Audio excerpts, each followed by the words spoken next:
Dahu Dore, welcome into Bro Force Squad.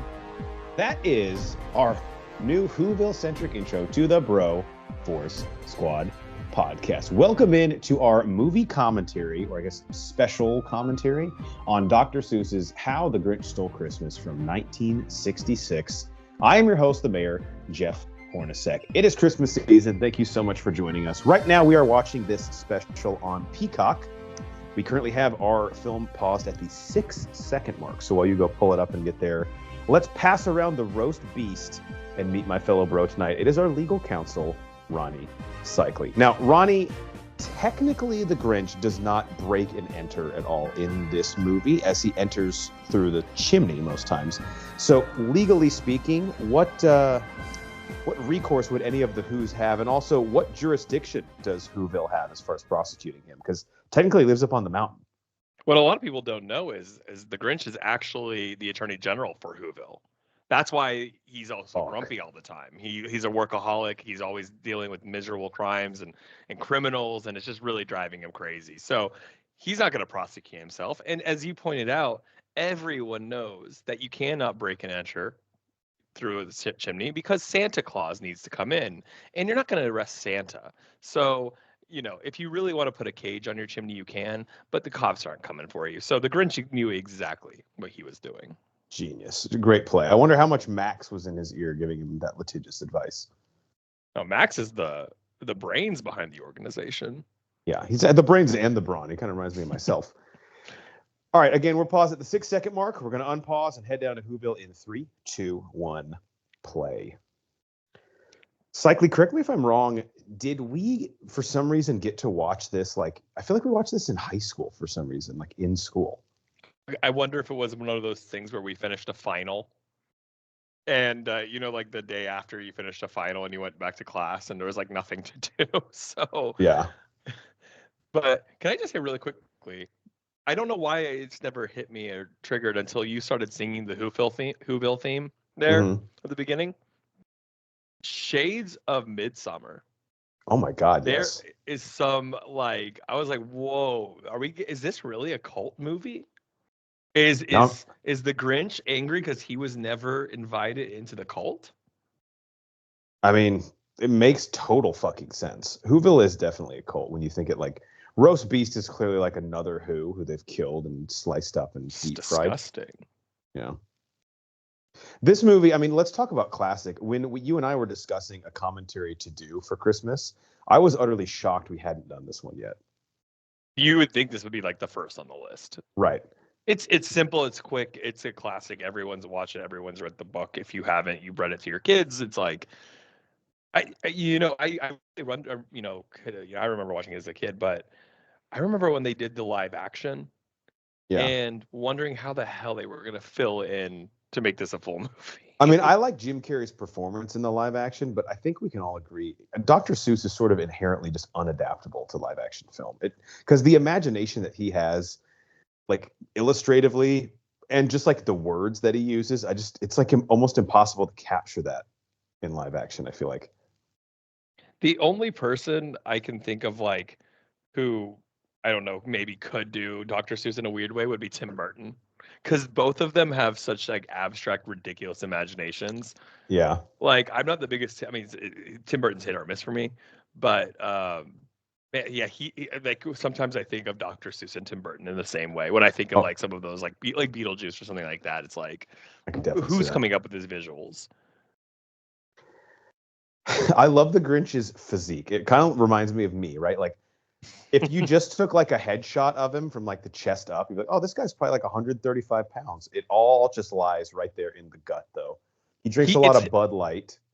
It's a dating app lie, you know, like people like, the angled picture that people take. Yeah. But let's defend our boy really quickly. Is he not just storing up for the winter? Absolutely. You know, he'll shed those pounds here in a little bit, you know, give him a few months out of the cave. He'll hibernate. His heart's still a little bit bigger than my ex-wife Rachel's. Oh. But not as big as her pocketbook. That girl could paid for my vacations when I represented her in court. Yeah, I know. And you tagged me in all the photos, which I thought was a little fucked up. Like, why are I you mean, tagging me? Yeah, you would enjoy seeing us together. In the live action, Max is the star, and in the animated, he's even more so. I mean, the fucking like physical labor that this guy is willing to do for the team. Can we discuss like what do you think Grinch is pure evil? Because he clearly has a dog. He has a companion. Mm-hmm. You know, like to me initially that shows that he's not evil. Now, Max, is he a contract employee or is he an independent contractor? Like, does he get health insurance and all dental and all that? I think he does it for the love of the game. Oh God, he's a passion worker here. He retired actually a long time ago. He doesn't need the money. It's a hobby to him. Now, correct me if I'm wrong. The backstory around why Grinch hates Christmas, is that really delved into here? Because in the movie, I actually think that's where it really bogs down at the beginning of the second act, where it goes to like the Grinch as an adult, as a child, the orphanage and all that. No, I don't believe this. This is pretty true to the book, right? Pretty sure. I don't think the book. It's been a while since I've read the book. I don't have the time to read this kind of book. You know, like you can't read, can you? Ages. You're illiterate, aren't you? What? No, I'm busy. I'm busy. No, I don't think the book goes over anything. And I will be honest, I haven't seen the newer adaptation of The Grinch. The Benedict Cumberbatch one? Yeah. It's actually really good. I've heard it was better. It was better, yeah. Yeah. But I mean when you have a book that takes 5 minutes to read in a movie series or special like this that's 25 minutes, like you got to come up with backstory, to do a feature film.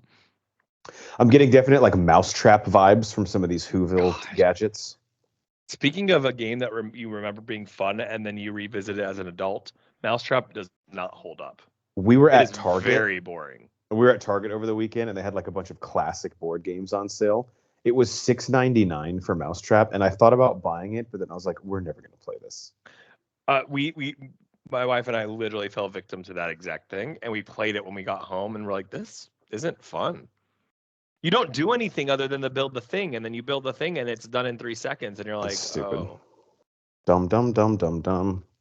Man, so what do you like with the sides with your roast beast? Wow. I'm trying to think. Honestly, I just eat so much of it, I don't even have time for anything else.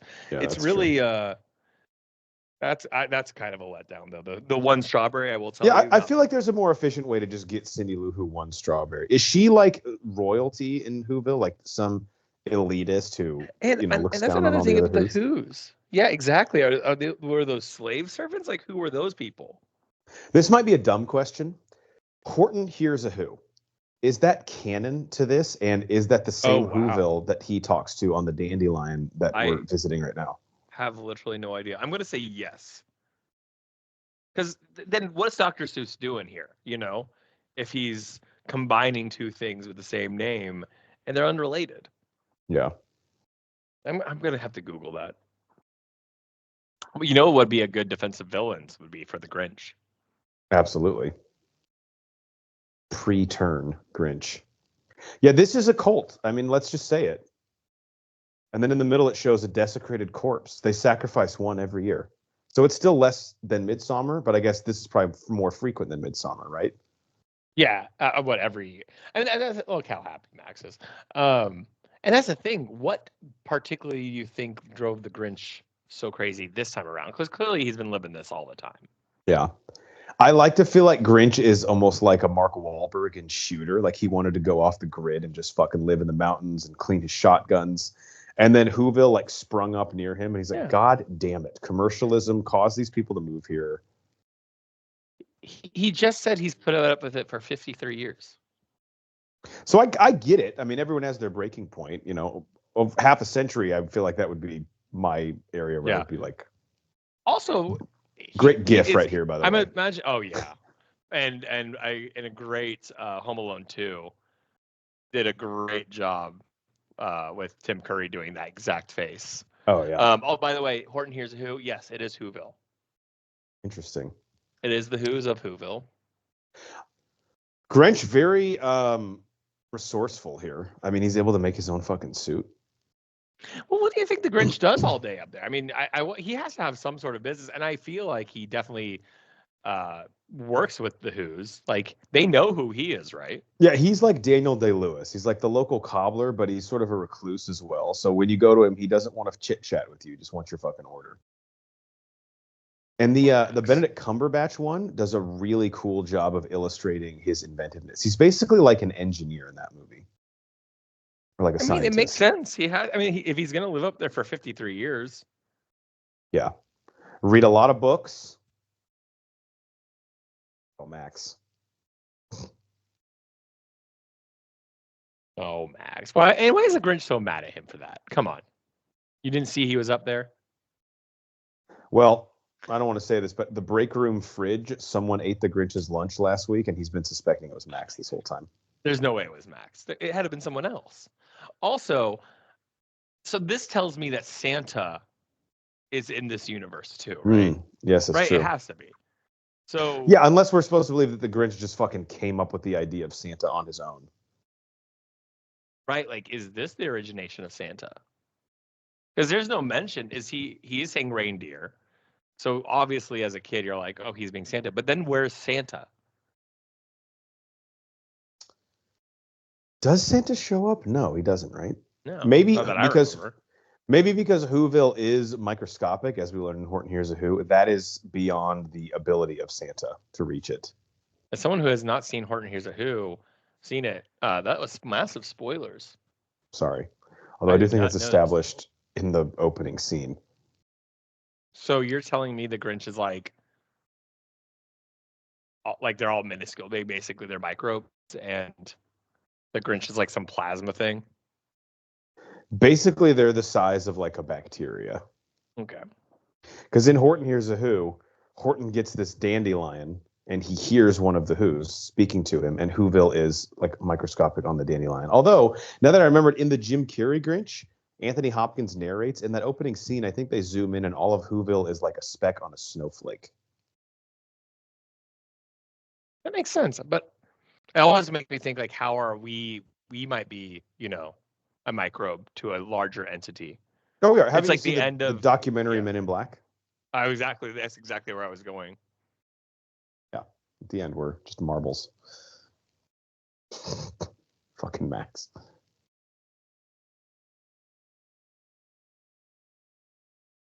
It's like, this is horsepower right here. Dude, and that's what Matt, like, honestly, come on, like, what, you can't put your dog in the situation. It's nice that you want to be your dog and involve your dog, but yeah, it's like a family outing, but then you realize pretty quick. This is like in Vacation when he realized the dog was tied to the car and they took off without realizing. So how are we playing? I mean, I'm scared to say that I think I know the answer. How are we planning to get back up the hill? With the bags that's full? For the time. That's for later to decide. That's for future Grinch and future Max to deal with. And those guys are jerks. Sean White. They just made it up that hill, no problem. Yeah, that was pretty sick. Honestly, why is the Grinch getting so mad at everything Max does? He's been put in the position by you. Be a little bit self-reflective, right? Realize that not every decision that you make is correct. I don't care what he does with the Who's. It's his anger towards Max that's really making me sad. I've always loved, like, as a cartoon like premise, that cartoon characters just don't need to wear pants. Like, he went all out on the Santa suit. He even made shoes. Well, honestly, with that waist, man, everything's gonna be constricting. And it's the holidays. You want to be able to eat without judgment. No teeth marks from your underwear. Something elastic or some sweatpants. I know this is only 25 minutes, but I forgot how quickly he just fucking goes into Whoville to rob them. Yeah. Well, again, when you think that there's been 2 like feature-length films now on this. This guy's fucking giving the crazy eyes. And then you could argue, did Santa... Okay, how about this as the argument? Santa's already been to these houses earlier in the night. Actually, that does make a lot of sense. Yeah, because if the Who's celebrate Christmas as we traditionally know it, they have to be aware of Santa.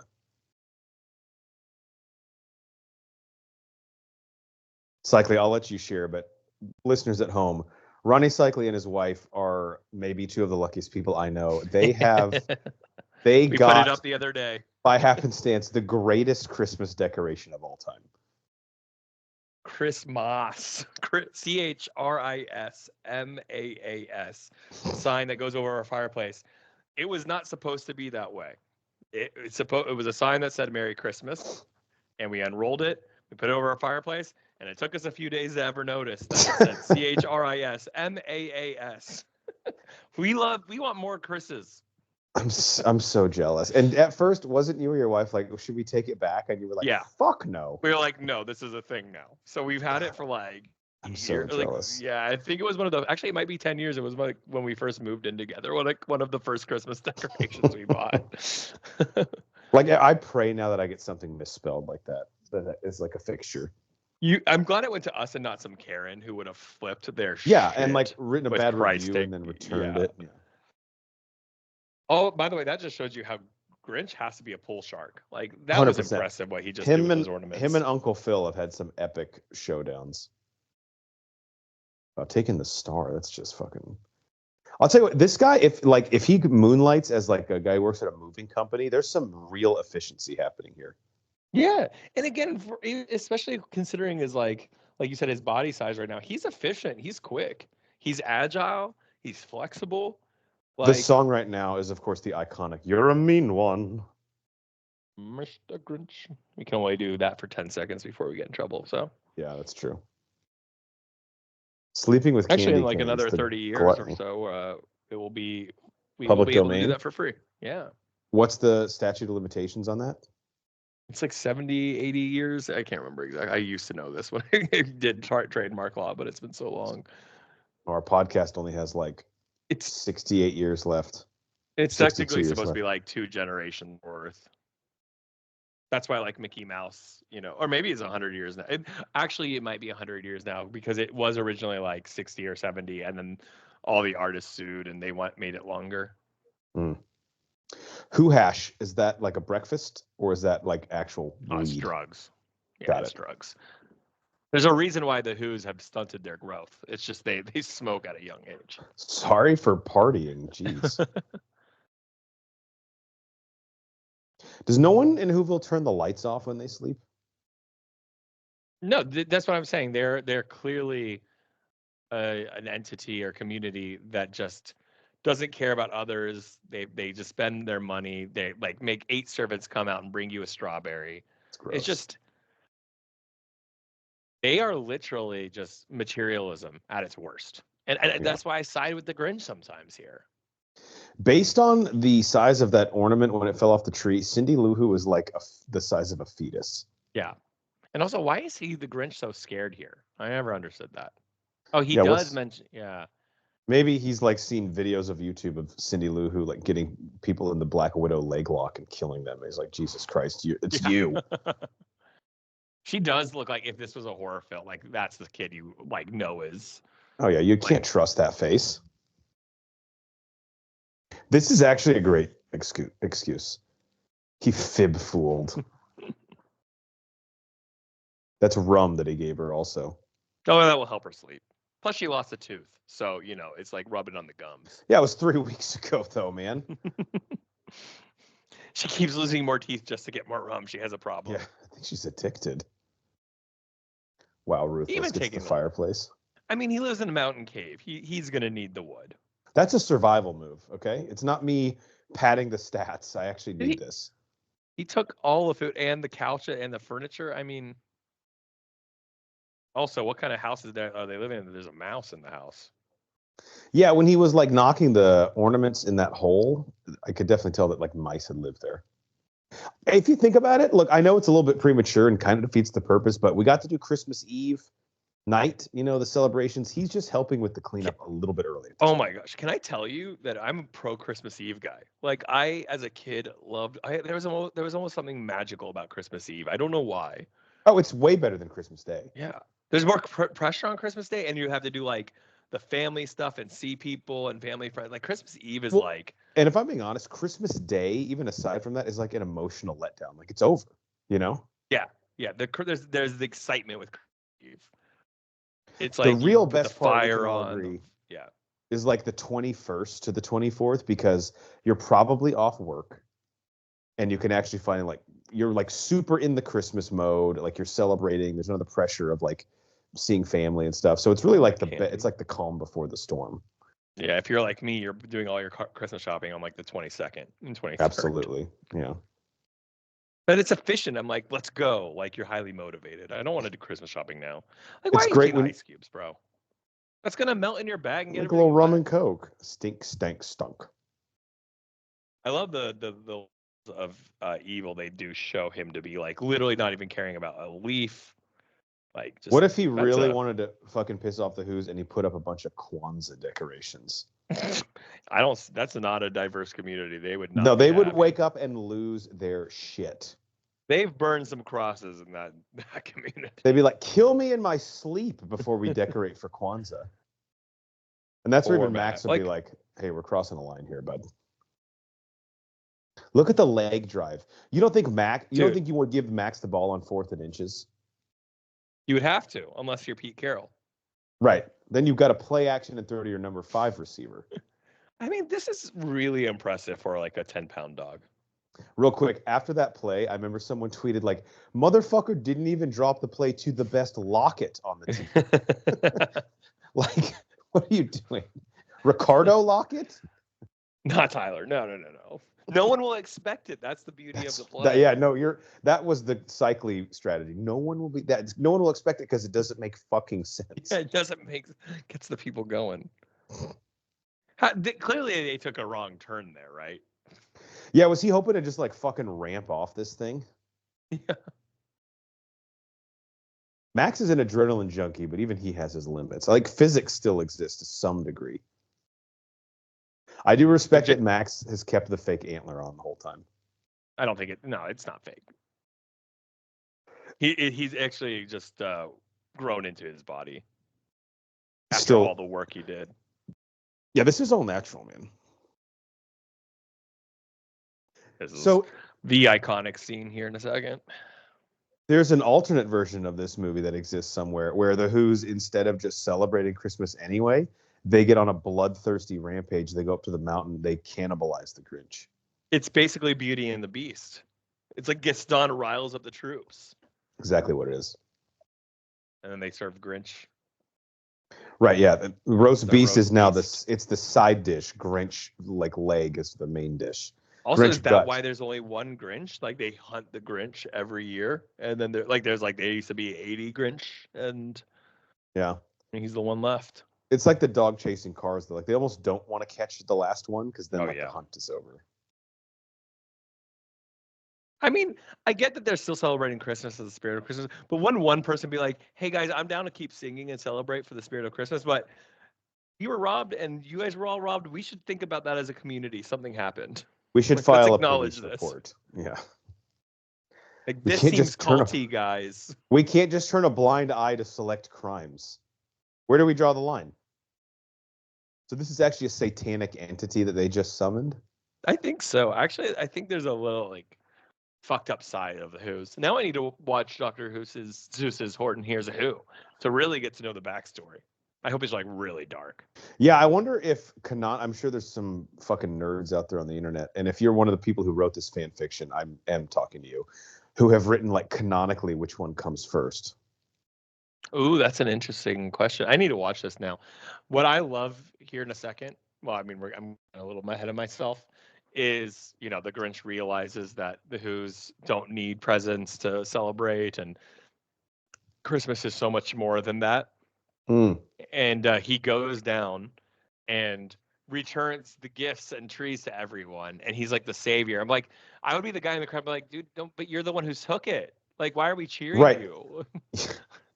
It's like the guy who gets a penalty and then makes a play to get the yardage back. It's like we're net zero, basically. Yeah.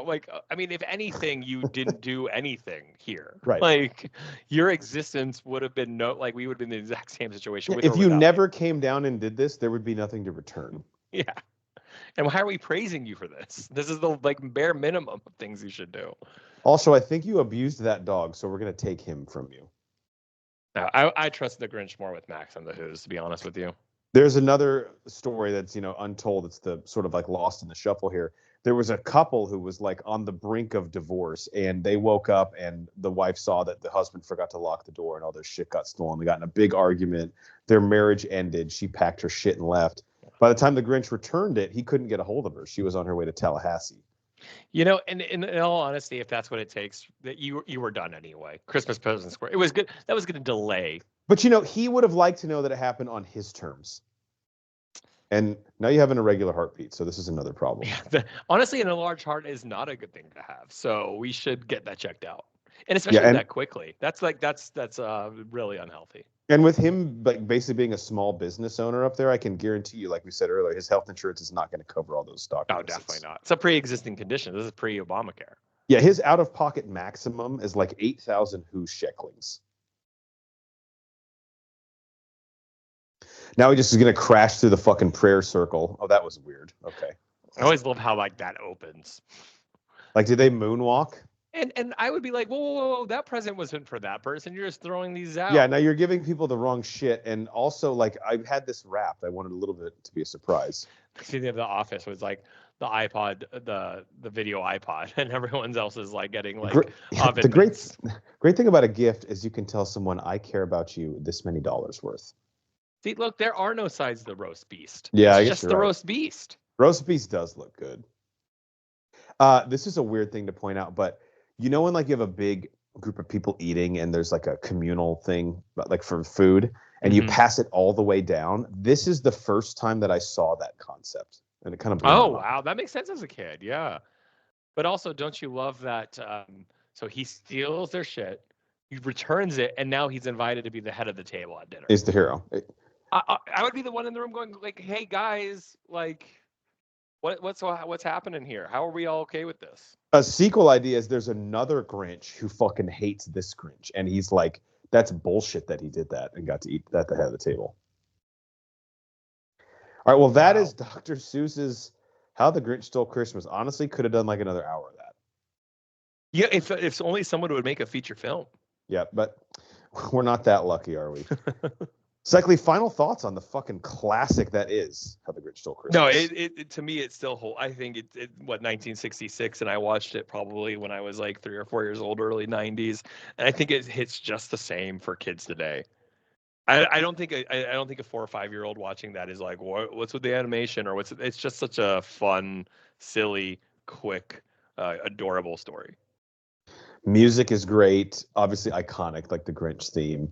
There's a ton of famous, like it's living on through GIFs, which I love, which is like a great way for like the current generation to see it. And I mean, I don't think this is going out on a limb. It's still the best iteration of that story. By far. Yeah, 100%. I love Jim Carrey's performance, but that movie in and of itself is not that great. I don't think. And what's funny is like that movie also shows its like it was such a movie for its time, for that era of mid 2000s. Like that wouldn't be like it doesn't fit in any other realm. Like it's hard to revisit now. Even if you think it's a good movie, it's just like it doesn't hold up the same way. 100%. All right, for our legal counsel, Ronnie Cycli, I'm the mayor, Jeff Hornacek. We are the Bro Force Squad podcast. Guys, before you go, we actually have a sponsor now on the podcast. And if you're looking for cool Christmas gifts and you want a sweet-ass 15% discount, we got you hooked up. Click the link in this description. We have a website partner, buyblacket.com. They sell a bunch of cool apparel, coffee mugs. A lot of it is beer-centric, so obviously that makes them a good fit for us. Check it out. Support the people who support us. You can find us on Twitter, IG, Threads, pretty much everywhere. Type in Bro Force Squad as 3 separate words or at Bro Force Squad. We're on YouTube, Spotify, Apple Podcasts, iHeartRadio, Amazon Music, all that. Until next time, we got to go cut up this roast beast and figure out what the fuck we're going to put as a side. It's like, as a host, I can't just serve this raw. There's got to be something else. You imagine someone coming over to your house and that's all it is. And one strawberry. Oh my God! And only 3 little Russian dolls run out the strawberry. Oh, don't even invite people over if that's what you're offering. Just cancel Christmas.